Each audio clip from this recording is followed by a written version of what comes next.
नमस्कार दोस्तों, मैं सौरभ मथुरा से आप सभी लोगों का बहुत बहुत स्वागत करता हूं। जी हां, हम चाहते हैं कि जो हमारे बच्चे हैं वो हमारे बुढ़ापे की लाठी बने, आगे चलकर हमारा नाम रोशन करें। मगर जाने अनजाने में हम कुछ ऐसी गलतियां करते हैं, अगर हम उन गलतियों पे लगाम लगा दें तो हम अपने बच्चों के ब्राइट फ्यूचर में एक बहुत अच्छा योगदान दे सकते हैं। तो चलिए अपने प्रोग्राम को शुरू करता हूँ। जी हाँ दोस्तों, पेरेंट्स केवल माँ बाप ही नहीं होते, हम किसी न किसी रूप में किसी बच्चे के पेरेंट्स होते हैं। चाहे हमारी सिस्टर का बच्चा हो, भाई का बच्चा हो, या हम दादा दादी हो, नाना नानी हो, किसी न किसी रूप में हम पेरेंट्स की भूमिका निभा रहे होते हैं। तो चलिए उन सभी गलतियों के ऊपर मैं आपका गौर करना चाहता हूँ। पॉइंट नंबर 1, जी हाँ, पहली गलती हम जो पेरेंट्स अधिकांश करते हैं कि हम अपने बच्चे का कंपैरिजन किसी दूसरे बच्चे के साथ करते हैं, जो कि बिल्कुल गलत है। जी हाँ, हमको इवन खास भाई बहन, खुद के रियल भाई बहन के साथ भी बच्चे का कंपैरिजन नहीं करना चाहिए। हर बच्चे के अंदर एक अलग गुण छुपा होता है।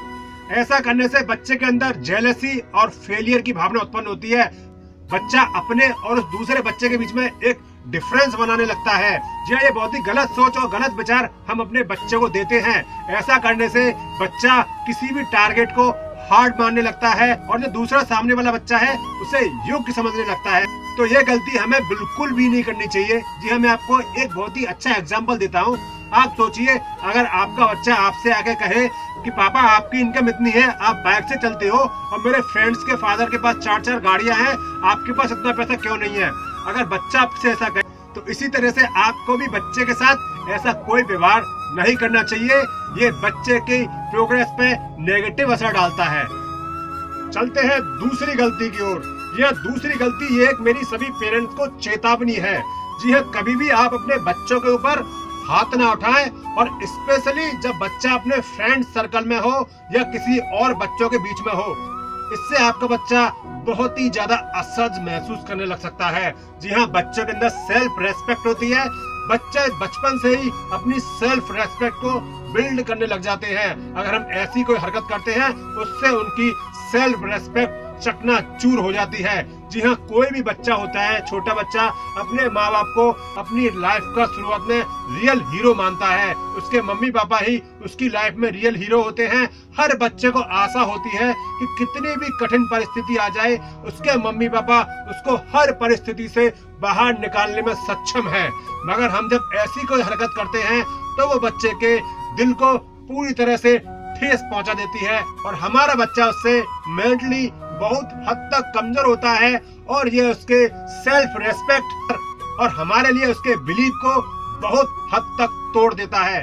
मेरे सभी पेरेंट्स से ये अनुरोध है कि प्लीज कभी भी अपने बच्चे के ऊपर किसी भी फ्रेंड सर्कल में या उसके फ्रेंड्स के सामने, और कभी खुद से भी अपने बच्चे के ऊपर हाथ उठाने की कोशिश ना करें। ये बच्चे के ऊपर बहुत ही ज्यादा नकारात्मक प्रभाव डालता है। चलिए चलते हैं पॉइंट नंबर 3 की ओर। जी हाँ, पॉइंट नंबर 3 है कि हम अक्सर अपने बच्चों से कहते हैं कि बेटा यू कांट डू दिस, तुम ऐसा नहीं कर सकते, तुमसे ये नहीं हो पाएगा।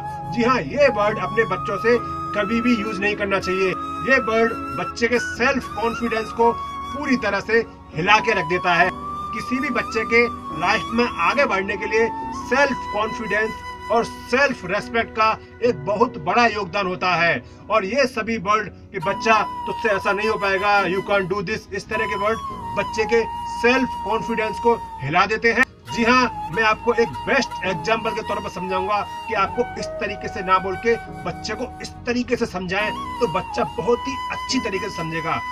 फॉर एग्जाम्पल, अगर आपका बच्चा कोई चेयर उठाने की कोशिश कर रहा है और वो उसको उठा नहीं पा रहा, तो आप अपने बच्चे को यह बोलने की बजाय कि तुमसे नहीं हो पाएगा, तुम रहने दो, की बजाय आप अपने बच्चे को यह बोल सकते हो कि बेटा आप अभी बहुत छोटे हो, आप कोशिश करो, अगर आप नहीं कर पा रहे हो तो फिर मैं आपकी उसको उठाने में मदद करती हूँ। जी हाँ, इस तरीके से आपको अपने बच्चे से वार्तालाप करना चाहिए। बच्चे का सेल्फ कॉन्फिडेंस, सेल्फ रेस्पेक्ट उसके फ्यूचर डेवलपमेंट के लिए बहुत ही ज्यादा जरूरी होता है। तो इस पॉइंट का आप खास ध्यान रखें।